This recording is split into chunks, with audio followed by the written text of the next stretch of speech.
অনেকে বিয়ে করেন বাবা মার খেদমতের জন্য, আছে না নাই? বাবা মার খেদমতের উদ্দেশ্যে ছেলে মেয়ে বিয়ে করেন, অথবা ছেলে মেয়েকে বিয়ে করানো হয় বাবা মার খেদমতের উদ্দেশ্যে। এটা ঠিক যে একজন পুত্রবধূ তিনি আদর্শ পুত্রবধূ হওয়ার জন্য, তিনি ভালো মুসলমান হওয়ার জন্য, তার স্বামীর সাথে তার দাম্পত্য সম্পর্ক ভালো রাখবার প্রয়োজনে তিনি তার শ্বশুর তার শাশুড়ির সাধ্য অনুযায়ী সেবা করবেন। তার বাবার বয়সী, তারা মুরব্বী, তারা সিনিয়র, তাদের অবদান আছে, তাদেরই সন্তানের সাথে বিয়ে হয়েছে এবং তার স্বামী অনেক কষ্ট করছেন তার সংসারের উন্নতির জন্য, তার ভবিষ্যৎ সুন্দর হওয়ার জন্য। অতএব স্বামীর অগোচরে স্বামীর বাবা মার কেয়ার করা, তাদের যত্ন নেওয়া, সাধ্য অনুযায়ী তাদের সেবা করা, এটা তার নৈতিক দায়িত্ব। কিন্তু আপনার বিয়েই যদি হয় এই উদ্দেশ্যে যে বৌমাকে আনছেনই আপনি কাজের জন্য, তাহলে দেখা যাবে যে সে বৌমার প্রতি অত্যাচার হচ্ছে, তার প্রতি অবিচার হচ্ছে, তার হক নষ্ট করা হচ্ছে। এই জন্য এটা কোনো বিয়ের সঠিক উদ্দেশ্য হতে পারে না। এমনকি গ্রামাঞ্চলে এখনো পর্যন্ত এমন কালচার আছে, ছেলে বিদেশ যাবে, টাকার অভাব, অথবা কোনো ব্যবসা বাণিজ্য করবে, টাকার দরকার, তো বিয়ে করানোর উদ্যোগ নিচ্ছে, কারণ বিয়ে করালে মেয়ের বাপের কাছ থেকে কিছু টাকা পাওয়া যাবে, আছে না নাই? অতএব এগুলো সবগুলো হারাম উদ্দেশ্য, নাজায়েজ উদ্দেশ্য। বিশেষ করে এই যৌতুকের উদ্দেশ্যে বিয়ে, এটা নাজায়েজ উদ্দেশ্য এবং হারাম উদ্দেশ্য। একজন মুসলমানের বিবাহের উদ্দেশ্য হবে চরিত্রের হেফাজত, তার সম্ভ্রমের হেফাজত, গুনাহ থেকে মুক্ত থাকা, জিনা থেকে বেঁচে থাকা, ফিতনার দুয়ার থেকে বেঁচে থাকা।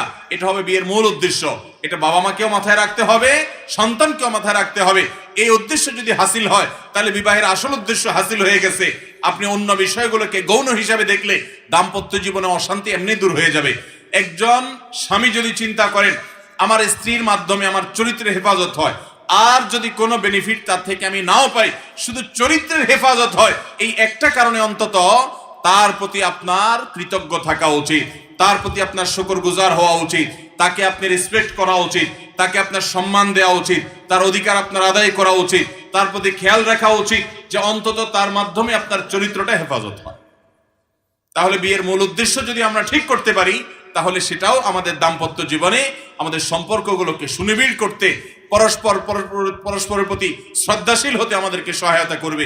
সেই সাথে আজকাল যে পরকীয়ার ভয়াবহতা সমাজে চলছে, সয়লাব চলছে, নীরব এক মহাবিপদ আমাদের সমাজে চলছে, পরকীয়া।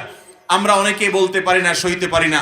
অনেক স্বামী সাফার করছেন, অনেক স্ত্রী সাফার করছেন যে তার স্বামী বহু মেয়ে আসক্ত, অনেক স্বামী সাফার করছেন যে তার স্ত্রী পরপুরুষে আসক্ত। ফেসবুকে, ইমোতে, বিভিন্ন সোশ্যাল মিডিয়াতে তারা অনেকের সাথে সম্পর্কযুক্ত হয়ে যাচ্ছেন। এই সবগুলো অন্যতম কারণ হলো যে আমরা বিবাহের মূল উদ্দেশ্যটা কি সেটাকে আমরা স্টাডি করতে পারি না, রপ্ত করতে পারি নাই। চরিত্রের হেফাজত করাই হলো বিয়ের উদ্দেশ্য। সেখানে বিবাহের পরও যদি কেউ চরিত্র নষ্ট করে, এই জন্যই ইসলামী শরিয়ার দণ্ডবিধিতে সবচেয়ে জটিল, সবচেয়ে কঠিন, সবচেয়ে মর্মান্তিক শাস্তির ব্যবস্থা করা হয়েছে এই বিবাহিত মানুষ যদি জিনা লিপ্ত হয়। যারা পরকীয়া লিপ্ত হন তারা যদি জানতেন যে আল্লাহর জমিনে এই অপরাধের ভয়াবহতা কত বেশি, তাহলে তারা কোনো দিন এ পথে যেতেন না। এবং তারা যদি জানতেন যে নবী করিম সাল্লাল্লাহু আলাইহি সাল্লাম প্রত্যেকটা পুরুষকে বলেছেন, তোমার স্ত্রী আল্লাহ রাব্বুল আলামিন তার মাঝে যা দিয়েছেন দুনিয়ার অন্য সমস্ত নারীদের মধ্যে তাই দেওয়া আছে, ভিন্ন কিছু নেই। অতএব তুমি তোমার স্ত্রীতে সন্তুষ্ট থাকো, তুমি পরকীয়া করবে না।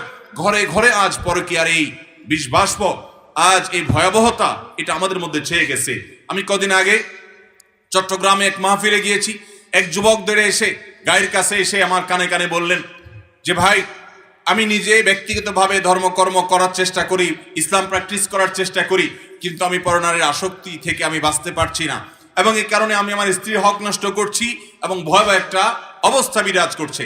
এইরকম সমস্যা আজ ঘরে ঘরে। আমরা কিভাবে বাঁচবো সেটা আলাদা আলোচনার বিষয়। এটাও একটা গুরুত্বপূর্ণ উপায় বা মাধ্যম যা আমাদেরকে মাঝে মধ্যে আমাদেরকে রিয়ালাইজ করতে হবে, মাঝে মধ্যে আমাদের মধ্যে এই চিন্তা জাগ্রত করতে হবে যে আমাদের বিবাহের উদ্দেশ্য হলো আমাদের চরিত্রকে হেফাজত করা। অতএব সেই উদ্দেশ্যকে টার্গেট বানিয়ে যদি বিবাহ করেন, অনেক সমস্যা থেকে আপনি বাঁচতে পারবেন এবং স্বামী স্ত্রী পরস্পরের মাধ্যমে গুনাহ থেকে বাঁচার উপায় তৈরি হয়।